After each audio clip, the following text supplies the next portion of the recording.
ಕಾರ್ಮಿಕ ಸಮಿತಿಗಳ ಕುರಿತು ಶನಿವಾರದ ಮಾತಿನ ಭಾಗ 3ಕ್ಕೆ ತಮ್ಮೆಲ್ಲರೂ ಕೂಡ ಸ್ವಾಗತ. ಈ ಕೋವಿಡ್ ಕಾಲದಲ್ಲಿ ತಾವೆಲ್ಲರೂ ಕ್ಷೇಮವಾಗಿದ್ದೀರಿ ಅಂತೇಳಿ ಭಾವಿಸ್ತೇನೆ.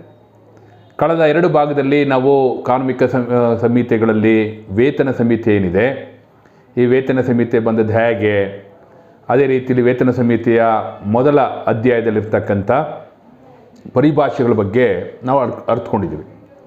ಇವತ್ತು ವೇತನ ಸಮಿತಿಯ ಭಾಗ 2 ಏನಿದೆ, ಅಂದರೆ ಅಧ್ಯಾಯ 2ರಲ್ಲಿ ಇರ್ತಕ್ಕಂಥ ಕನಿಷ್ಠ ವೇತನಕ್ಕೆ ಸಂಬಂಧಪಟ್ಟಂತೆ ಇರುವಂಥ ಅಂಶಗಳ ಬಗ್ಗೆ ತಿಳುವಳಿಕೆಯನ್ನು ಪಡ್ಕೊಳ್ಳೋಣ.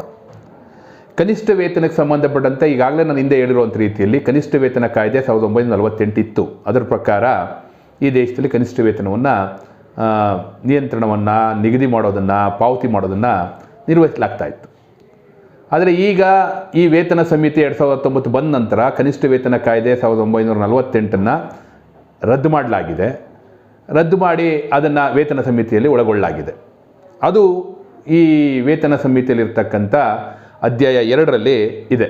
ಅದರಲ್ಲಿ ಕನಿಷ್ಠ ವೇತನಕ್ಕೆ ಸಂಬಂಧಪಟ್ಟಂತಿರೋದು ಏನು ಹೇಳ್ತಾರೆ, ಯಾವುದೇ ಮಾಲೀಕರು ಉದ್ಯೋಗಿಗಳಿಗೆ, ಅಂದರೆ ಎಂಪ್ಲಾಯೀಸ್ಗೆ, ಬರೀ ವರ್ಕರ್ಸ್ ಮಾತ್ರ ಅಲ್ಲ, ಎಂಪ್ಲಾಯೀಸ್ಗೆ ಸಕ್ಷಮ ಸರ್ಕಾರ ನಿಗದಿ ಮಾಡಿರ್ತಕ್ಕಂಥ ವೇತನದ ಕನಿಷ್ಠ ದರಕ್ಕಿಂತ ಕಡಿಮೆ ವೇತನವನ್ನು ಕೊಡುವಂತಿಲ್ಲ ಅನ್ನುವಂಥ ಅಂಶವನ್ನು ಹೇಳಲಾಗಿದೆ.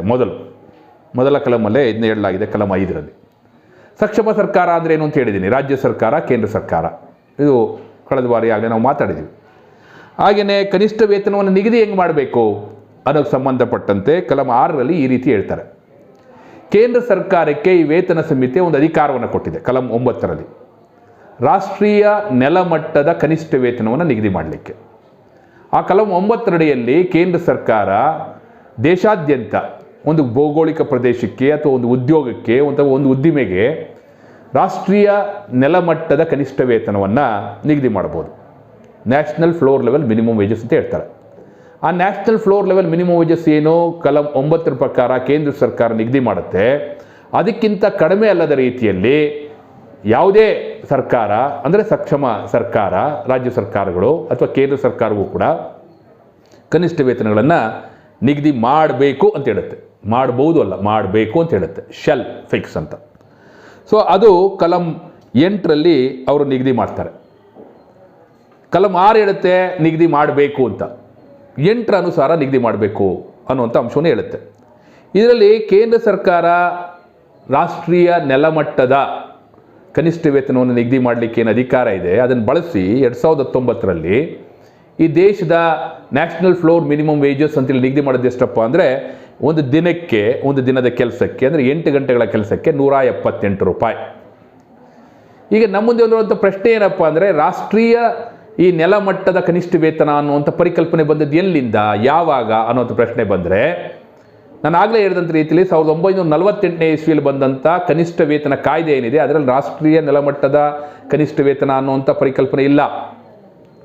48 ಆದ ನಂತರ 1950ನೇ ಇಸ್ವಿ ಜನವರಿ 26ನೇ ತಾರೀಕಿನ ನಂತರ ನಮ್ಮ ದೇಶದ ಸಂವಿಧಾನ ಜಾರಿಗೆ ಬಂದ ನಂತರ, ಅಂದರೆ ನಾವು ಗಣರಾಜ್ಯ ಆದ ನಂತರ ನಮ್ಮ ದೇಶದ ಸಂವಿಧಾನದಲ್ಲಿ ವಿಧಿ 43 ಅಂತಿದೆ. ಈ ವಿಧಿ 43 ಸಂವಿಧಾನದ 4ನೇ ಭಾಗದಲ್ಲಿರ್ತಕ್ಕಂಥ ಅಂಶ. ಈ 43ರಲ್ಲಿ ಏನು ಹೇಳ್ತಾರೆ, ಕೆಲಸಗಾರರಿಗೆ ಜೀವನ ನಿರ್ವಹಣಾ ವೇತನವನ್ನು ಅಥವಾ ಜೀವಿಸುವ ವೇತನವನ್ನು ನಿಗದಿಗೊಳಿಸುವಂತೆ ಸರ್ಕಾರಗಳಿಗೆ, ಯಾವುದೇ ಸರ್ಕಾರಗಳಿಗೆ ಆ ಭಾಗ 4ರಲ್ಲಿ ವಿಧಿ 43 ಒಂದು ನಿರ್ದೇಶನವನ್ನು ಕೊಟ್ಟಿದೆ. ಕೇಂದ್ರ ಸರ್ಕಾರ ಆಗಲಿ, ರಾಜ್ಯ ಸರ್ಕಾರಗಳಾಗಲಿ, ಕೆಲಸಗಾರರು ಅಥವಾ ದುಡಿಮೆಗಾರರು ಯಾರಿದ್ದಾರೆ ಅವರ ಜೀವನ ಮಟ್ಟವನ್ನು ಉತ್ತಮಪಡಿಸಲಿಕ್ಕಾಗಿ ಅವರಿಗೆ ಜೀವಿಸುವ ವೇತನ, ಈ ಜೀವಿಸುವ ವೇತನ ಅಂದರೆ ಏನು, ಅಥವಾ ಜೀವನ ನಿರ್ವಹಣೆ ವೇತನ ಅಂದರೆ ಏನು, ಅದನ್ನು ಇಂಗ್ಲೀಷಲ್ಲಿ ಲಿವಿಂಗ್ ವೇಜಸ್ ಅಂತ ಹೇಳ್ತಾರೆ. ಲಿವಿಂಗ್ ವೇಜಸ್ಸನ್ನು ನಿಗದಿ ಮಾಡಬೇಕು, ಖಾತ್ರಿಪಡಿಸಬೇಕು. ಅದು ಸಿಗುವಂಥ ರೀತಿಯಲ್ಲಿ ಪ್ರತಿಯೊಬ್ಬ ನೌಕರರಿಗೂ ಮಾಡಬೇಕು ಅನ್ನುವಂಥ ನಿರ್ದೇಶನವನ್ನು ಕೊಟ್ಟಿದೆ. ಅಂದರೆ 1950ರಲ್ಲಿ ಅದು ಕೊಟ್ಟದ್ದು. 1948ರಲ್ಲಿ ಕನಿಷ್ಠ ವೇತನ ಕಾಯ್ದೆ ಇದೆ. ಅದಕ್ಕಿಂತ ಕಡಿಮೆ ಯಾರಿಗೂ ವೇತನ ಕೊಡೋಂಗಿಲ್ಲ. ಅದ್ರ ಮೇಲ್ಗಡೆ ಅಪ್ಪರ್ ಲಿಮಿಟ್ ಅಂತ ಹೇಳ್ಬಿಟ್ಟು ನಾವೇನೋ ನೋಡಿದ್ರೆ ಸಂವಿಧಾನದ ವಿಧಿ 43ರಲ್ಲಿರ್ತಕ್ಕಂಥ ಈ ಲಿವಿಂಗ್ ವೇಜಸ್ನ ಪ್ರಶ್ನೆ. ಒಂದು ಕಡೆ ಲಿವಿಂಗ್ ವೇಜಸ್ ಇತ್ತು ಅಪ್ಪರ್ ಲಿಮಿಟಲ್ಲಿ, ಮೇಲ್ಮಟ್ಟದಲ್ಲಿ, ಕೆಳಮಟ್ಟದಲ್ಲಿ ಕನಿಷ್ಠ ವೇತನ ಇತ್ತು. ಅದರ ನಡುವೆ ಒಂದು ಅವಕಾಶವೂ ಕೂಡ ಇತ್ತು, ಫೇರ್ ವೇಜಸ್ ಅಂತ. ಏನು ಫೇರ್ ವೇಜಸ್ ಅಂದರೆ ನ್ಯಾಯಸಮ್ಮತ ವೇತನ ಅಂತ.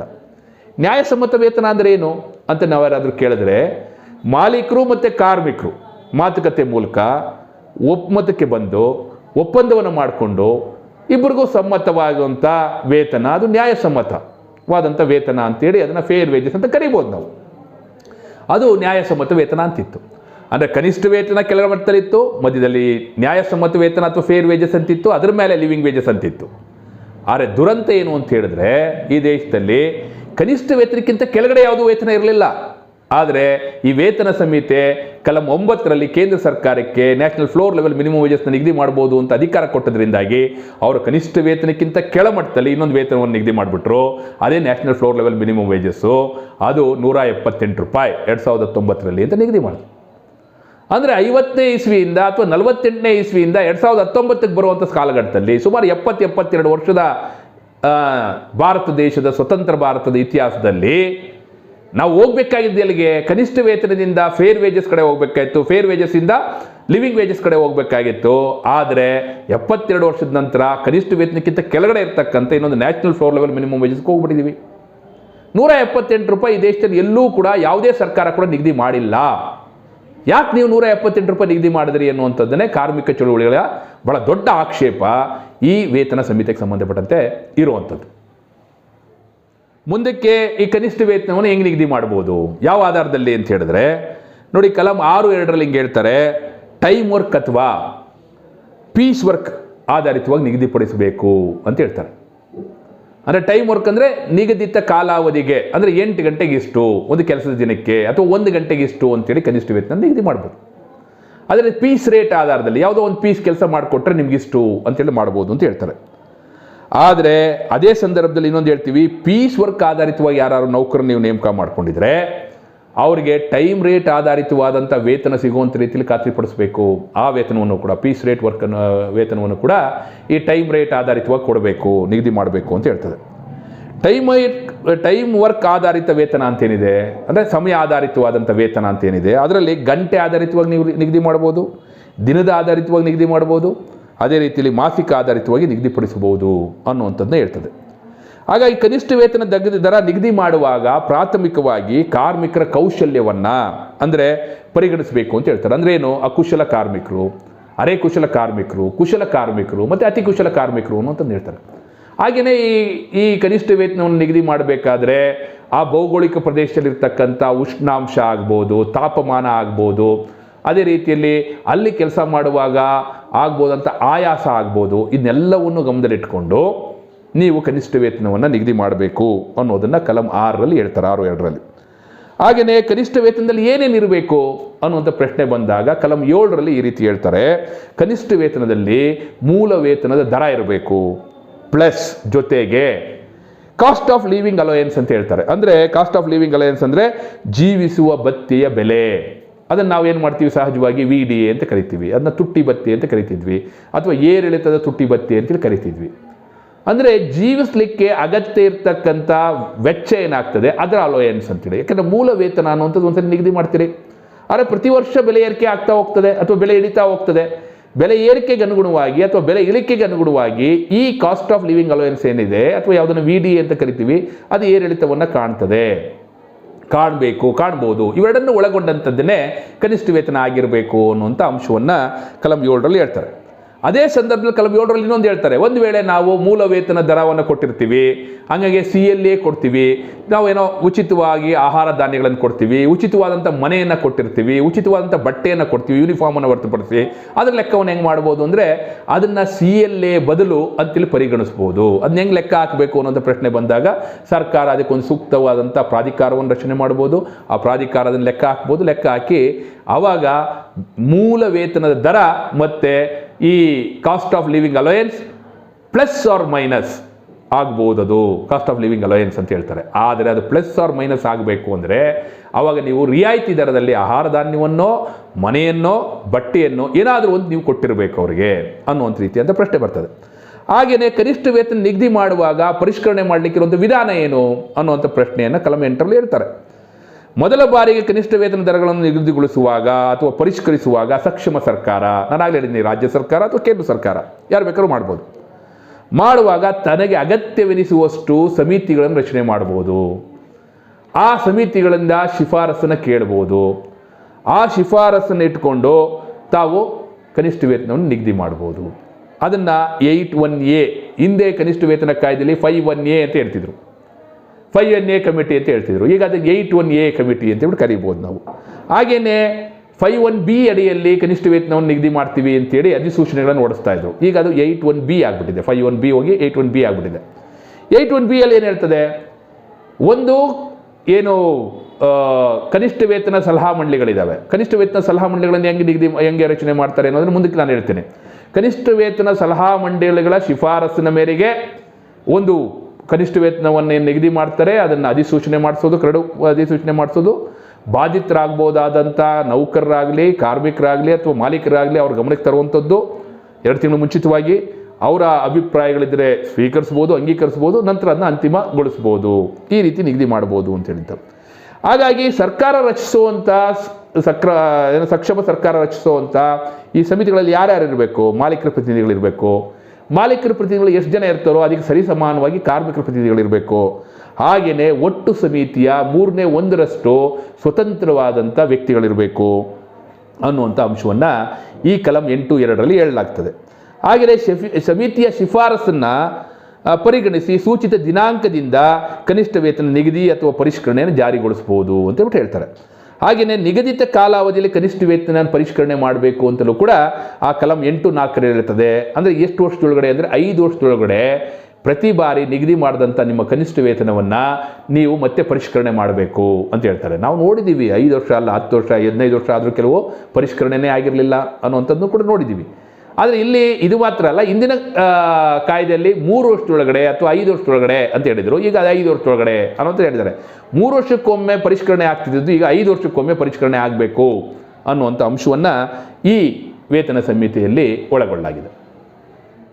ಯಾವ ಕನಿಷ್ಠ ವೇತನವನ್ನು ಸಕ್ಷಮ ಸರ್ಕಾರ ನಿಗದಿ ಮಾಡಿರುತ್ತೋ ಅಂಥ ಸರ್ಕಾರಕ್ಕೆ ಒಂದು ನಾರ್ಮಲ್ ವರ್ಕಿಂಗ್ ಡೇ ಅಥವಾ ಸಹಜ ಕೆಲಸದ ದಿನ ಅದ್ರ ಗಂಟೆಗಳೆಷ್ಟು ಅಂತೇಳಿ ಅದು ಅಧಿಸೂಚಿಸ್ಬೋದು, ನಿಗದಿ ಮಾಡಬಹುದು ಅಂತಲೂ ಕೂಡ ಈ ವೇತನ ಸಂಹಿತೆ ಹೇಳ್ತದೆ ಕನಿಷ್ಠ ವೇತನಕ್ಕೆ ಸಂಬಂಧಪಟ್ಟಂತೆ. ಏನದು ಅಂತೇಳಿ ಪ್ರಶ್ನೆ ಬಂದರೆ ಸರಿಸಮಾನ ಬಹುತೇಕ ಈ ಕನಿಷ್ಠ ವೇತನ ಅಂತ ಏನು ನಿಗದಿ ಆಗುತ್ತೆ ಅದು ಒಂದು ದಿನದ ಕೆಲಸದ ದಿನಕ್ಕೆ ಅಂದರೆ 8 ಗಂಟೆಗಳಿಗೆ ಅಂತ ಇರುತ್ತೆ. ಒಂದು ವೇಳೆ ಆತ ಏನಾದ್ರೂ ಕೆಲಸಕ್ಕೆ ಹೋಗಿರ್ತಾನೆ, ಅವನಿಗೆ ಒಂದು ದಿನಕ್ಕೆ 8 ಗಂಟೆಗೆ ಇಷ್ಟು ವೇತನ ಅಂತ ಇರುತ್ತೆ. ಆದರೆ ಅವನು 8 ಗಂಟೆ ಪೂರ್ತಿ ಕೆಲಸ ಮಾಡೋದಿಲ್ಲ. ಅವಾಗ ಹೇಗೆ ಅವನಿಗೆ ಸಂಬಳವನ್ನು ಕೊಡಬೇಕು ಅನ್ನೋದು ಪ್ರಶ್ನೆ ಬಂದರೆ ಕಾರ್ಮಿಕ ಅಥವಾ ನೌಕರನ ಮೇಲೆ ಯಾವುದೇ ಲೋಪ ಇಲ್ಲದಲೇ, ಅಂದರೆ ಮಾಲೀಕರ ಕಾರಣದಿಂದಾಗಿಯೋ ಅಥವಾ ಇನ್ನೇನೋ ಒಂದು ಕಾರಣದಿಂದಾಗಿಯೋ ಅವನು 8 ಗಂಟೆ ಪೂರ್ಣ ಕೆಲಸ ಮಾಡೋಕ್ಕಾಗಲಿಲ್ಲ ಅಂದರೂ ಕೂಡ ಅವನದು ತಪ್ಪಲ್ದಲೇ ಇರುವಂಥ ಸಂದರ್ಭದಲ್ಲಿ ಅವಾಗ ಅವನು ಪೂರ್ಣ ದಿನದ ವೇತನಕ್ಕೆ ಅರ್ಹನಾಗ್ತಾನೆ ಅನ್ನುವಂಥ ಅಂಶವನ್ನು ಕಲಂ 10ರಲ್ಲಿ ಹೇಳಲಾಗುತ್ತೆ. ಹಾಗೆಯೇ ಒಂದು ವೇಳೆ ಆತ ಏನಾದರೂ ಈಗ 2 ರೀತಿಯಾದಂಥ ಕೆಲಸವನ್ನು ಮಾಡ್ತಿರ್ತಾನೆ. ಒಂದು ಕೆಲಸ ಅನ್ಸ್ಕಿಲ್ಡ್ ಲೇಬರ್ ಇರ್ತದೆ, ಇನ್ನೊಂದು ಕೆಲಸ ಹೈಲಿ ಸ್ಕಿಲ್ಡ್ ಲೇಬರ್ ಇರ್ತದೆ. ಎರಡನ್ನೂ ಮಾಡಲಿಕ್ಕೆ ಅವನಿಗೆ ಹಕ್ಕಿರ್ತದೆ. ಅನ್ಸ್ಕಿಲ್ಡ್ ಲೇಬರ್ ಆದಂಥ ವ್ಯಕ್ತಿಯನ್ನು ನೀವು ಹೈಲಿ ಸ್ಕಿಲ್ಡ್ ಲೇಬರ್ ಆಗಿ 1 ದಿವಸನೋ 2 ದಿವಸನೋ ಕೆಲಸ ಮಾಡಿಸ್ಕೊಂಡ್ರಿ, ಅಥವಾ ಒಂದೇ ದಿವಸದಲ್ಲಿ 4 ಗಂಟೆ ಅನ್ಸ್ಕಿಲ್ಡ್ ಕೆಲಸ ಮಾಡ್ದ, ಇನ್ನು 4 ಗಂಟೆ ಹೈಲಿ ಸ್ಕಿಲ್ಡ್ ಕೆಲಸ ಮಾಡ್ದ ಅಂತ ಹೇಳಿದ್ರೆ ಆಯಾ ಸ್ಕಿಲ್ಗೆ ಅಥವಾ ಕೌಶಲ್ಯಕ್ಕೆ ನಿಗದಿಯಾಗಿರ್ತಕ್ಕಂಥ ವೇತನ ಅಷ್ಟಷ್ಟು ಗಂಟೆಗೆ ಲೆಕ್ಕ ಹಾಕಿ ಮಾಲೀಕ ಕೊಡಬೇಕು ಅನ್ನೋದನ್ನು ಕಲಂ 11 ಹೇಳ್ತದೆ. ಹಾಗೆಯೇ 2 ರೀತಿಯಾದಂಥ ಕೆಲಸಗಳನ್ನು ಮಾಡಿದಾಗಲೂ ಕೂಡ ಆ ರೀತಿ ಅದನ್ನು ಲೆಕ್ಕ ಹಾಕಿ ಕೊಡಬೇಕು ಅನ್ನೋದನ್ನು ಹೇಳ್ತಾರೆ. ಹಾಗೆಯೇ ಪೀಸ್ ಕೆಲಸಕ್ಕೆ ಅಂತ ನೇಮಕ ಮಾಡಿಕೊಂಡು ಪೀಸ್ಗಳು ಎಷ್ಟು ಕೊಡಬೇಕು ಅಂತ ಹೇಳಿರ್ತಾರೋ ಅಷ್ಟು ಕೊಡೋಕ್ಕಾಗಲಿಲ್ಲ ಅಂದರೆ ಅವನದೆಲ್ಲ ತಪ್ಪು ಅನ್ನೋದಾದರೆ ಆವಾಗ ನೀವು ಕನಿಷ್ಠ ವೇತನ ನಿಗದಿಯಾಗಿದ್ದಲ್ಲಿ ಪೀಸ್ ಕೆಲಸಕ್ಕೂ ಕೂಡ ನೇಮಿಸಿಕೊಂಡ ಉದ್ಯೋಗಿಗಳಿಗೆ ಟೈಮ್ ರೇಟ್ ಆಧಾರಿತವಾಗಿಯೇ ನೀವು ವೇತನವನ್ನು ಕನಿಷ್ಠ ವೇತನವನ್ನು ಕೊಡಬೇಕು ಅಂತ ಹೇಳ್ತಾರೆ. ಹಾಗೆಯೇ ಸಹಜ ಕೆಲಸದ ದಿನ ಕಲಂ 13ರಲ್ಲಿ ಹೇಳ್ತಾರೆ. ಅದರಲ್ಲಿ ಏನಂದರೆ 1ಕ್ಕಿಂತ ಹೆಚ್ಚು ನಿರ್ದಿಷ್ಟ ಬಿಡುವನ್ನು ಒಳಗೊಂಡು ಸಹಜ ಕೆಲಸದ ದಿನವನ್ನು ಕೆಲಸದ ಗಂಟೆಗಳನ್ನು ಸಕ್ಷಮ ಸರ್ಕಾರ ನಿಗದಿಗೊಳಿಸಬಹುದು. ನಾನಾಗಲೇ ಹೇಳಿದ್ದೀನಿ.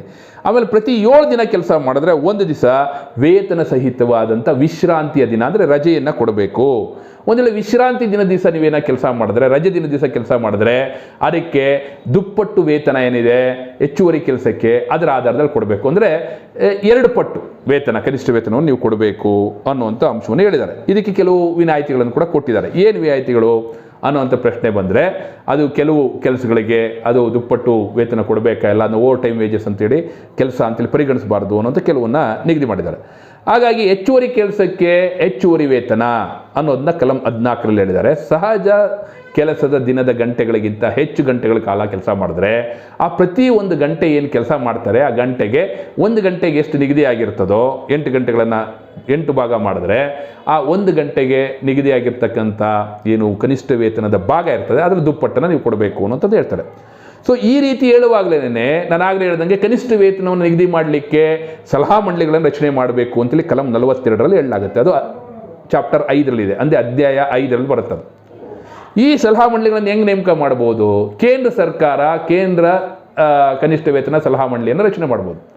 ರಚನೆ ಮಾಡುವಾಗ ಅದರಲ್ಲಿ ಎಷ್ಟು ಸಂಖ್ಯೆಯ ಮಾಲೀಕರ ಪ್ರತಿನಿಧಿಗಳಿರ್ತಾರೋ ಅಷ್ಟೇ ಸಂಖ್ಯೆಯ ಕಾರ್ಮಿಕರ ಅಥವಾ ನೌಕರರ ಪ್ರತಿನಿಧಿಗಳಿರಬೇಕಾಗ್ತದೆ.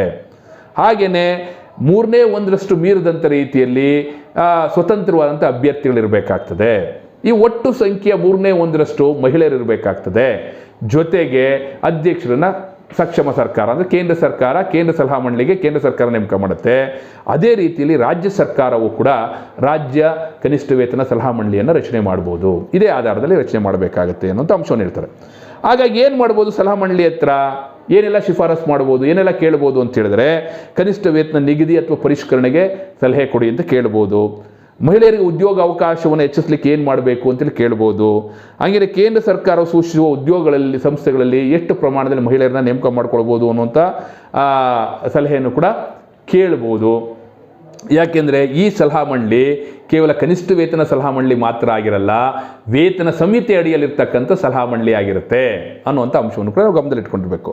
ಹಾಗಾಗಿ ಸಂಹಿತೆಗೆ ಸಂಬಂಧಪಟ್ಟಂಥ ಇತರೆ ವಿಚಾರಗಳಿಗೆ ಸಂಬಂಧಪಟ್ಟಂತೆ ಕೂಡ ಸಲಹಾ ಮಂಡಳಿಯಿಂದ ತಾವು ಸಲಹೆಗಳನ್ನು ಪಡಿಬೋದು ಅನ್ನುವಂಥ ಅಂಶವನ್ನು ಹೇಳ್ತಾರೆ. ಮತ್ತು ಸಲಹಾ ಮಂಡಳಿ ಕೊಡುವಂಥ ಸಲಹೆಗಳಿರ್ತವೆ ಅದನ್ನು ನಿರ್ದೇಶನವನ್ನಾಗಿ ಕೇಂದ್ರ ಸರ್ಕಾರ ರಾಜ್ಯ ಸರ್ಕಾರಗಳಿಗೆ ಕಳಿಸ್ಬೋದು ಅಂತ ಹೇಳ್ತಾರೆ.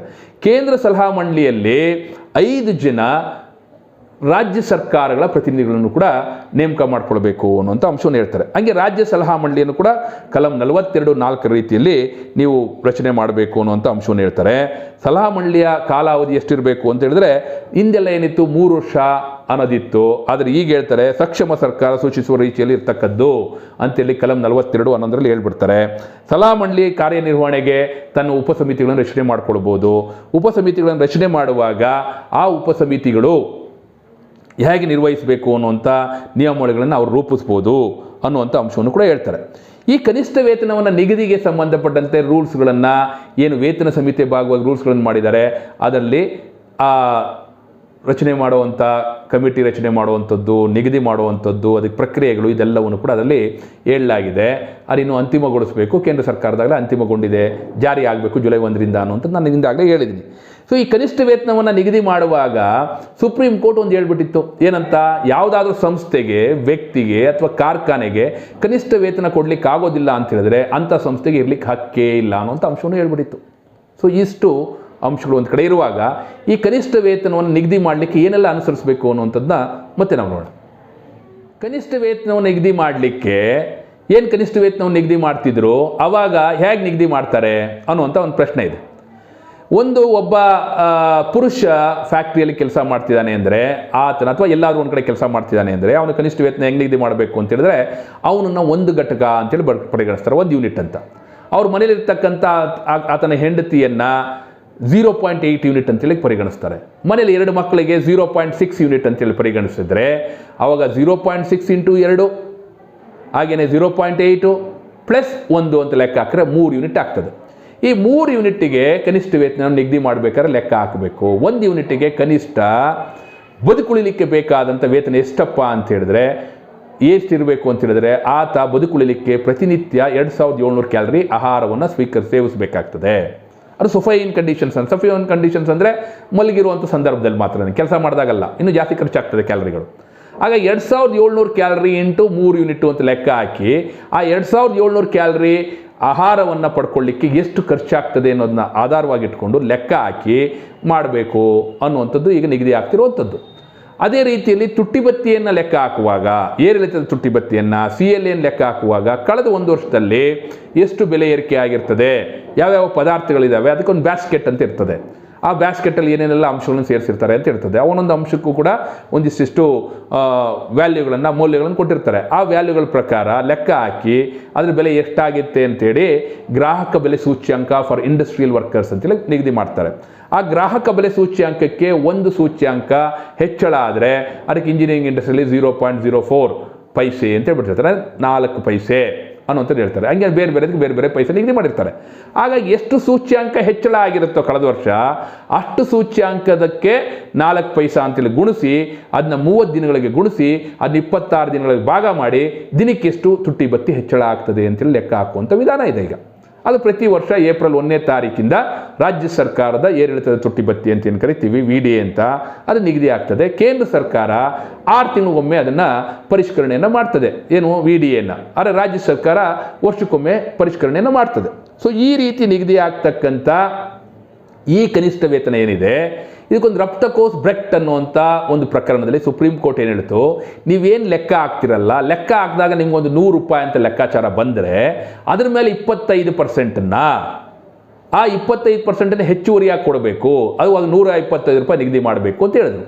ಈ 25 ರೂಪಾಯಿ ಹೆಚ್ಚುವರಿ ಯಾಕೆ ಬರಬೇಕು ಅಥವಾ 125% ಯಾಕೆ ಹೆಚ್ಚಿಗೆ ಬರಬೇಕು ಶೇಕಡ ಅಂತ ಹೇಳಿದ್ರೆ ಮಕ್ಕಳ ವಿದ್ಯಾಭ್ಯಾಸಕ್ಕೆ, ನಿವೃತ್ತಿ ನಂತರ ತಮ್ಮ ನಿವೃತ್ತಿ ಜೀವನದ ನಿರ್ವಹಣೆಗೆ ಅಥವಾ ಬೇರೆದಕ್ಕೆ ಅದು ಬೇಕಾಗತ್ತೆ ಅನ್ನುವಂಥ ಅಂಶವನ್ನು ಹೇಳಿದರು. ಸೊ ಈ ರೀತಿ ಅದನ್ನು ನಿಗದಿ ಮಾಡಬೇಕು ಅಂತ ಹೇಳುವಾಗಲೇ ಇನ್ನೊಂದು ಅಂಶ ನಾವು ಗಮನಿಸಬೇಕಾದ್ದೇನು, ಮನೇಲಿ ತಂದೆ ತಾಯಿ ಇರ್ತಾರೆ, ಅವ್ರನ್ನ ಹೆಂಗೆ ಲೆಕ್ಕ ಹಾಕಬೇಕು ಅನ್ನೋ ಪ್ರಶ್ನೆ ಬಂದಾಗ ಅದಕ್ಕೆ ಭಾಳಷ್ಟು ಸಲಹೆಗಳು ಬಂದಿರೋದೇನೆಂದರೆ 3 ಯೂನಿಟ್ಗಲ್ಲ, ನೀವು ತಂದೆ ತಾಯಿಯನ್ನು 2 ಯೂನಿಟ್ ಅಂತ ಪರಿಗಣಿಸಿ 5 ಯೂನಿಟ್ಗೆ ಕನಿಷ್ಠ ವೇತನವನ್ನು ನಿಗದಿ ಮಾಡಬೇಕು ಅನ್ನೋಂಥ ಅಂಶ ಇದೆ.